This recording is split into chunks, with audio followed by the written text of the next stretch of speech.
Okay, this is one of my first videos showing how to prepare a vegetable for dehydration. We're going to start with potatoes because I bought a bunch of potatoes I wanted to do this weekend, and so I'm going to make a video tutorial on what I do, the steps I do.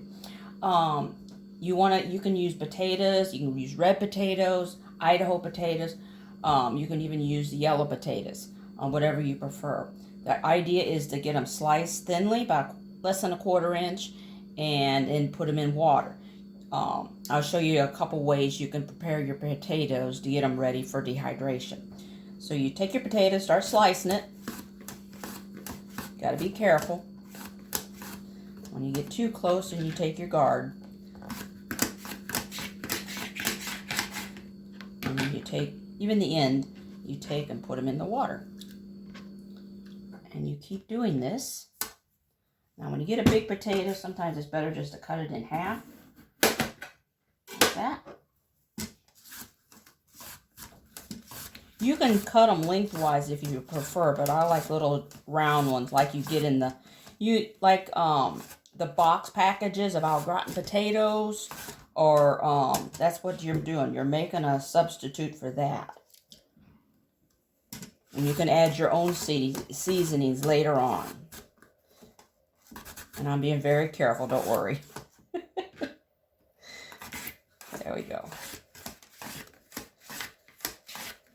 Sometimes we get too brave toward the end there, but it's always best to go to caution instead of trying to just do it real quickly. But if you try to put the guard on right now, it just won't work. So you got to get at least down somewhat. Now, I probably won't have you sit here and watch me slice all these potatoes. So I will get them all sliced and ready to go. And I'll show you another step. Be right back.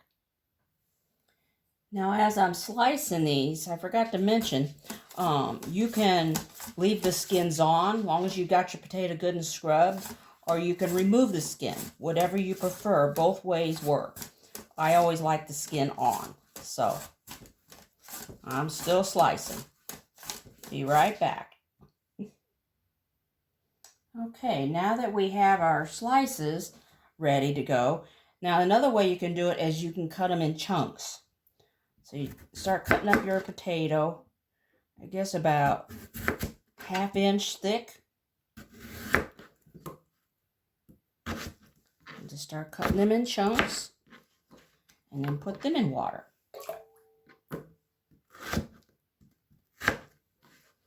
Same process. But you want to get all your potatoes taken care of. If you see any discolored areas, you can cut those away. As I prefer the skin on my potatoes, some like them without. So I got a bunch of potatoes that were kind of odd shaped, so I didn't cut them in slices. So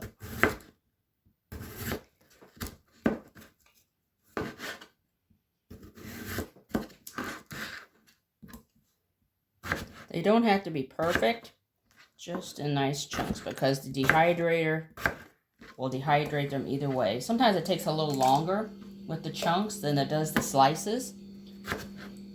We'll get to that step in a little bit.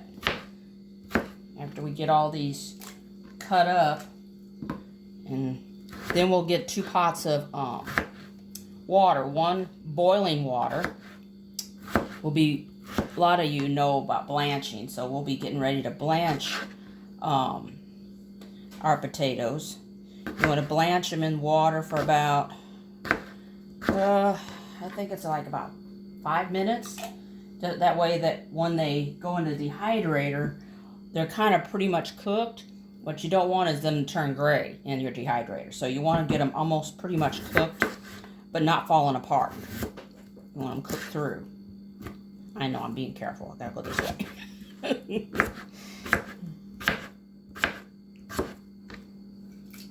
Alright, when I get all these chopped up, then we'll come back and we'll get ready for the next step, which we will be blanching.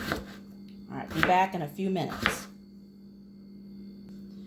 Okay, I got all my potatoes chunked and sliced, and now we'll get ready. I'll get some hot water going, and I'll show you how to go to the next step of blanching all your vegetables. And then what you do is you drop it in a cold bath of ice water each batch. That way it stops the cooking process. And then you're about ready to put it in the dehydrator once the blanching is completed. Now you can do this with any kind of root vegetable, with carrots, and all vegetables usually have to be blanched or they'll turn a different color than you want. That's why you can even buy frozen vegetables at the store. That process of blanching has already been taken care of. So if you want to eliminate this step, you can always buy frozen vegetables that are on sale or at a good buy, and buy up a few extra bags when you buy for yourself for cooking, and then you can dehydrate them. I'll have to research, but I think a dehydrator is the safest way to go. There's a lot of dehydrators out there. Some are inexpensive, but there's other ways to dehydrate besides buying a dehydrator. So I will research that out for you as well. So I will see you in a little bit with the next step. Okay, we got the water boiling. So I'm taking my potato chunks and putting them into the boiling water. I use a metal colander in the pan. That way it's easier to get a hold of them instead of them flying all over the place in the pan when I go to get them out. So put a good portion in there. And then we wait about 5 minutes or so till they're fork tender. When they get fork tender, then we'll transfer them to the cold water. And then after they've been in the cold water for a few minutes to cool down, then I'll transfer them into this colander, I'll drain them, and then they get put in a bowl to be put in onto the dehydrating rack. So these are the steps I take with doing the preparation for the dehydrated potatoes. So as soon as this batch is fork tender, I will be back. Okay, now we're back, and the potatoes are starting to get fork tender. Or you can stick a fork in them. That's usually about the time. It's kind of like when you're getting ready to make some homemade mashed potatoes. You get the chunks kind of fork tender, and then you're ready to put them into the cold water bath, which I do it. I just pick up this thing here. It makes it simpler, and then just dump them into the cold water. That instantly stops them from cooking. Get that one out of there. Hold on. There we go. Well, excuse me. Okay. Stir that around a little bit. Get it cooled down.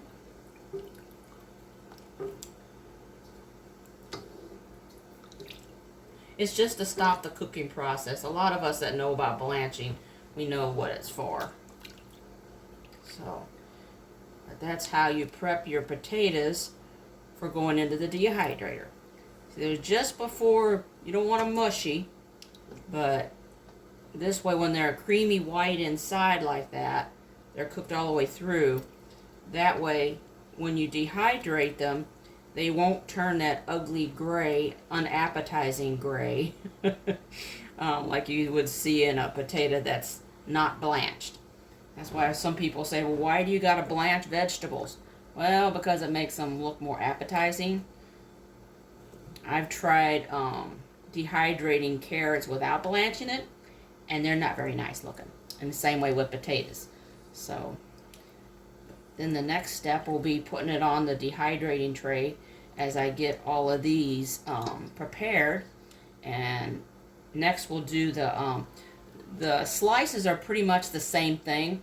You blanch them till they're creamy white before they fall apart.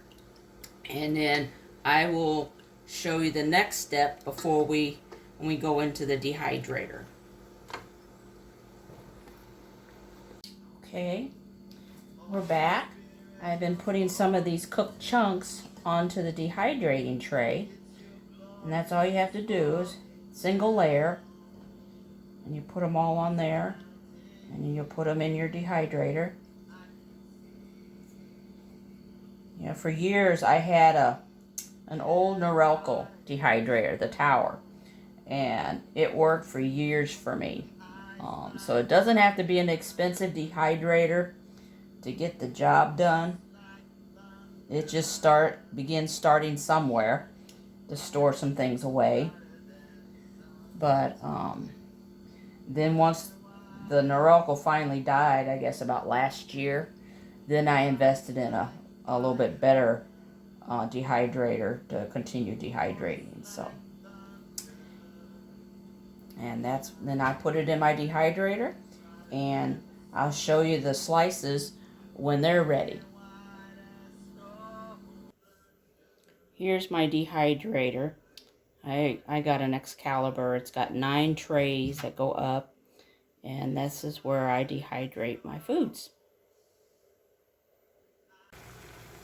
Okay, we're back at blanching the slices now to get them ready to go into the dehydrator. So as soon as I get these all blanched and ready to go, I'll be back. I just placed the slices in the dehydrator. Now close it up, and I have a front that goes on the front of it. By tomorrow they'll all be dry and ready to be put in sealed jars, and sometimes I do Mylar bags with a one of those oxygen absorbers so it pulls out all the oxygen. Now something I want to show you while I'm waiting for some more slices to cook. These are some chunk potatoes that I cooked, that I dehydrated, I guess a month or so ago, and sealed them in these bags. They're already fully cooked. All you have to do is add them to broth or soups or any kind of meal. And then also, any pasta or rice, you can cook them, pre-cook them, and then dehydrate them. Then all you have to do is add them to your broth or to your soups or whatever meal you have. The pasta and the rice would already be cooked. So you don't have to use so much water in order to cook them, because all you have to do is add them and they rehydrate in the broth or whatever you're preparing for a meal. So you can prepare these kind of things ahead of time. Okay, we're down to the last bit of potatoes. Putting on the last 2 racks. I think we'll have enough.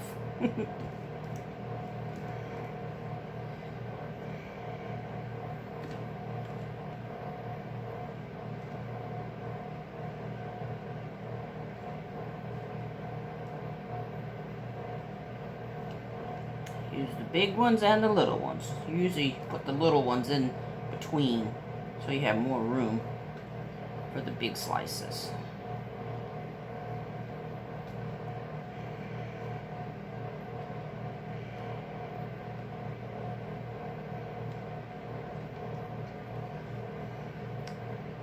Sometimes these projects are an all-day thing, but it's worth it once you get it all finished. Tomorrow I'll film and show the final product when it's all ready and dehydrated, and show you what the trays look like after they're done.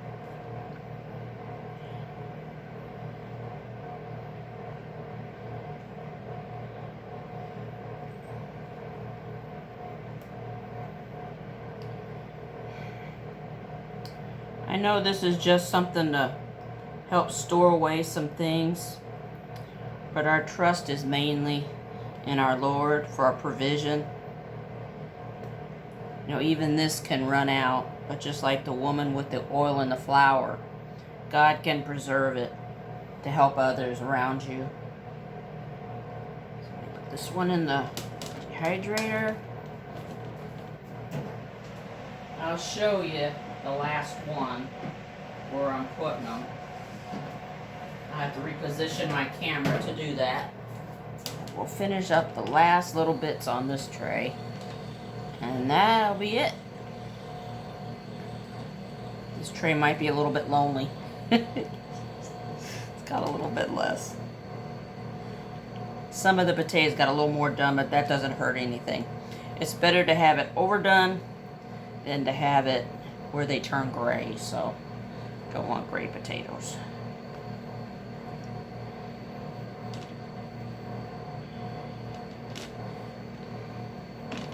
I'll show you more videos another time, how you take frozen vegetables and you can dehydrate them. Alright, let me pause this. Okay, you'll see my dehydrator and of course my water filter system. We went to that bucket system. It costs less and it filters all the tap water you want, and if you needed to, you could even filter rainwater and pond water if you need a water storage. You can drink it. But anyway, this is my dehydrator. Everything's all set and ready to go. And the cover goes on it. I usually set the thermometer, the temperature on my dehydrator between 125 and 135. And I'll show you what happens by tomorrow. Okay, it's the next morning, and already after overnight drying, your potato slices and chunks have already dehydrated nicely. They're completely hard, and when you hear this snap, that's when you know they're completely dried and ready to be put up. Now, like I said, I put these in a Mylar bag. I'll get that out in just a second. Hold on. Now, I'll begin putting all the chips in a bowl. Putting these aside.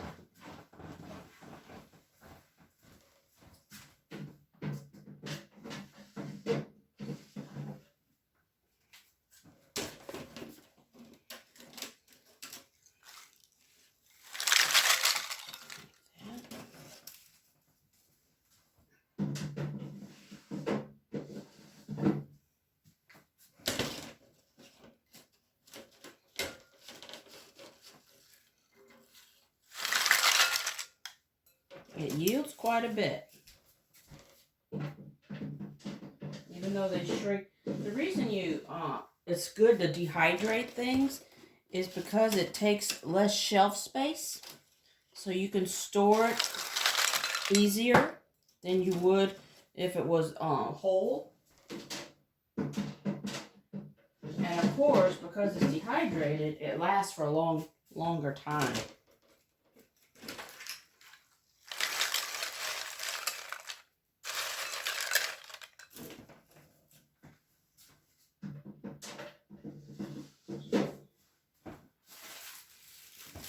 I have these Mylar bags. They're really good for storing foods away.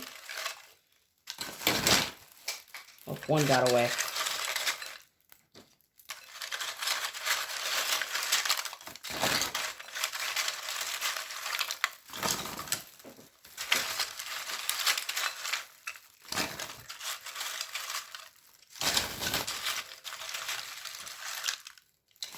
Get all the air out of there.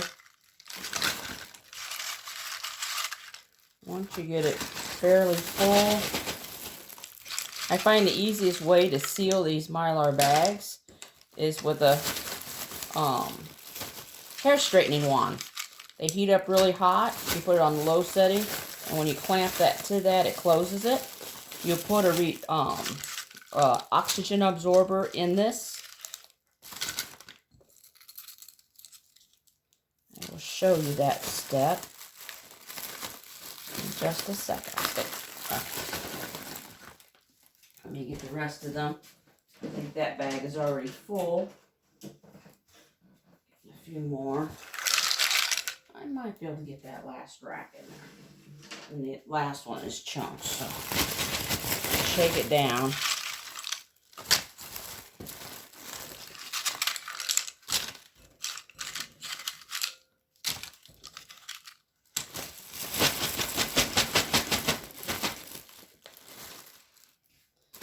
Set that aside. This little item is something pretty neat. I'll show you that in just a second. That's for sealing jars.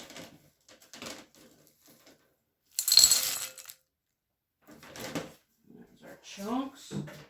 Got one more.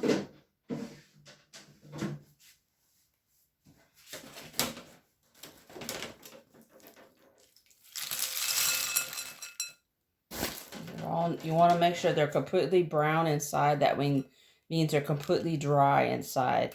And when you can break them, they'll snap too, but I can't break them. That's how hard they are. So they're dehydrated. Get another Mylar bag for the chunks.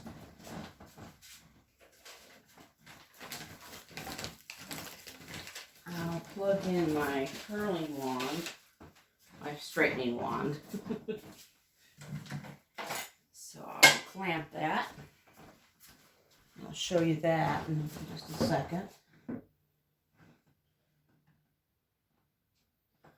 Okay, turn it on. I never usually turn it on high. I always keep it on the low setting. That's always enough.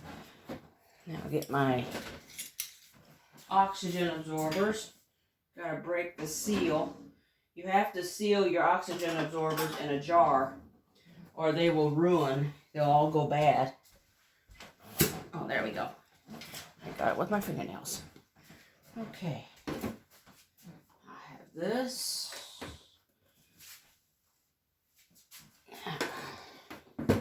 Alright. Now, you take and quickly put your oxygen absorber in your bag. And then you'll clamp it shut. Like this here. That will seal it. It melts it together. And then that's it. Those potato slices are ready to be put away on a shelf. And we need to do the same thing with the other one. The bag of chunks. Well, let me get an oxygen absorber in there quickly because these are open and I got to get them sealed back up. Now, the easiest way to seal them, you get these sealers. They're hard to come by, but you can get them. And this is a brake fluid pump. Handheld. You don't need an electric device. You stick that little tip on your sealing, jar sealer, and you begin to pump it. And it'll get up to about 500, this is taking out the oxygen in the jar. It takes a while by hand, but it's well worth it when you don't have power later on, if that happens. Or at 400, you want to go to about, as far as it'll go. If it doesn't want to go anymore, then you stop. But this is how you reseal your jars, or any mason jar. You put a candy lid on it and put this jar sealer. You can get a set of them. They're usually on Amazon, but you'll have to see if they're where else to find them. You may have to Google it because there's a lot of people that have been buying them up. You hear that pop? And that means it's sealed. Take that off. Well, that's the seal. Hear that? That's sealed. And then you put your rim back on. But anyway, let me get these in here so we can seal this one shut.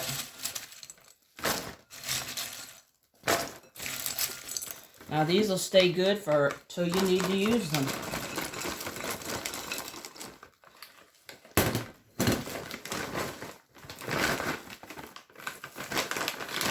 That's got less in it. But one thing good about you press out as much air as you can, and then you seal the top. You can keep resealing these as long as you got room. As you open and close the bag. But this sealing keeps out the critters and preserves your bag of dehydrated potatoes. And that concludes this morning showing how to dehydrate potatoes or a vegetable crop. Shalom. Hope this was helpful to you.